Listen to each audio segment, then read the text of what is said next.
I'm Jeff Paur, senior writer for RealTime Fantasy Sports. Welcome to another edition of the RealTime Fantasy Sports Show. On today's show, I'm going to give you 5 fantasy takeaways from week 7 of the fantasy football season. It was certainly an interesting week of games. A lot of huge fantasy performances. This made for a lot more high-scoring fantasy games this week compared to the last few weeks. Hopefully you were on the right side of things with all of these big performances.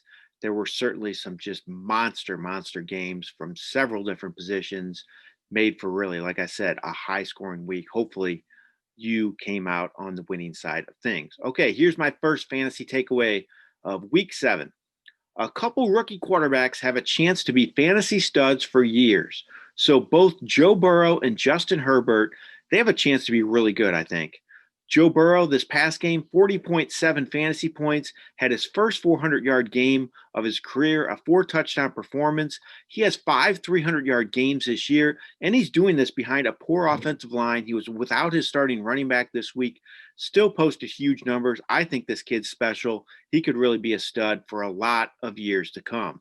Justin Herbert, same thing, 4-touchdown game, threw for 347 yards, 41.9 fantasy points Herbert had, so he had just over a point more than Burrow. He has two straight 4-touchdown games, Herbert does, and 3 straight games with at least 3 scores. Again, Herbert, same thing as Burrow, doesn't have a lot of great pieces around him just yet, just keeps producing. He's a rookie and he's posting big numbers. I think these two are going to be big time fantasy players for a lot of years to come. My number 2 takeaway, the running back spot continues to be hard to predict. Just 3 100-yard rushers this past week and in week 7, and the 4th and 5th leading rushers were both quarterbacks. So the running back position is just a crapshoot from week to week. The top 3 rushers this week, Antonio Gibson, James Robinson, and Jeff Wilson. Not exactly household names. Robinson's been good all year, but he was an undrafted free agent, and he was a player that wasn't even drafted for a lot of teams, and he's been one of the top fantasy backs this year. This position has just been super unpredictable this year, especially with all the injuries to top players. It's a hard one to predict. If you have some of these top backs on your roster this year, you're doing really well because it's really a top heavy position right now. From week to week, it just seems to be a different player that emerges at the running back spot and leads in fantasy scoring. Really a hard position to predict this year. Something to keep in mind going forward when you're drafting next year. All right, my third fantasy takeaway, receivers rule the day in fantasy. I just talked about how running backs are hard to predict. Receivers, not so much. These guys are putting up huge numbers on a weekly basis in this past first NFL. 6 receivers had double-digit receptions this week. 12 receivers hit the 100-yard mark. 2 receivers also had 40-plus fantasy points.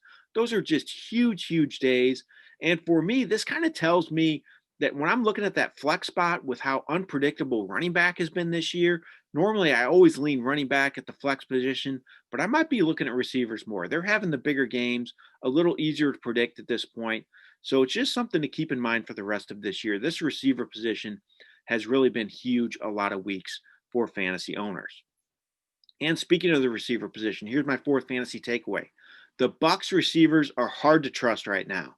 So Mike Evans, he had just 2 catches for 37 yards this week. He has 4 targets his last 2 games.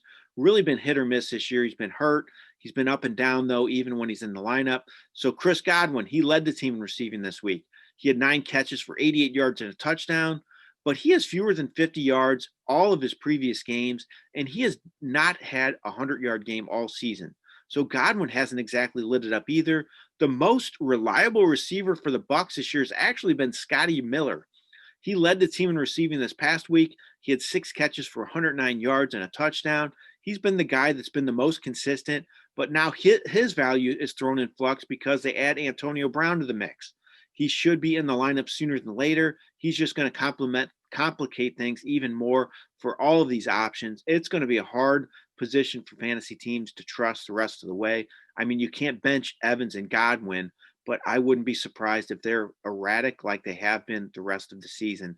Just not a great situation for fantasy owners that used high picks on both Evans and Godwin this year. My last fantasy takeaway, another receiver, A.J. Brown could be a huge difference maker the rest of the year.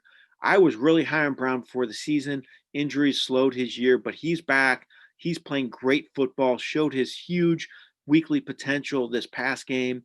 6 catches, 153 yards, and a touchdown. He has touchdowns 3 straight games.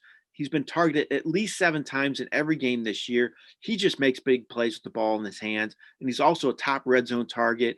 And this is a great Titans offense. This is the real deal. The real deal. They're producing big numbers on a weekly basis. I think Brown could be a big time player the rest of the year and could be one of those players that carries fantasy teams into the playoffs and to their Super Bowls. All right, those are my 5 fantasy takeaways for week 7. Hopefully, you had a lot of success this week. This has been Jeff Paur for Real Time Fantasy Sports. Have a great day.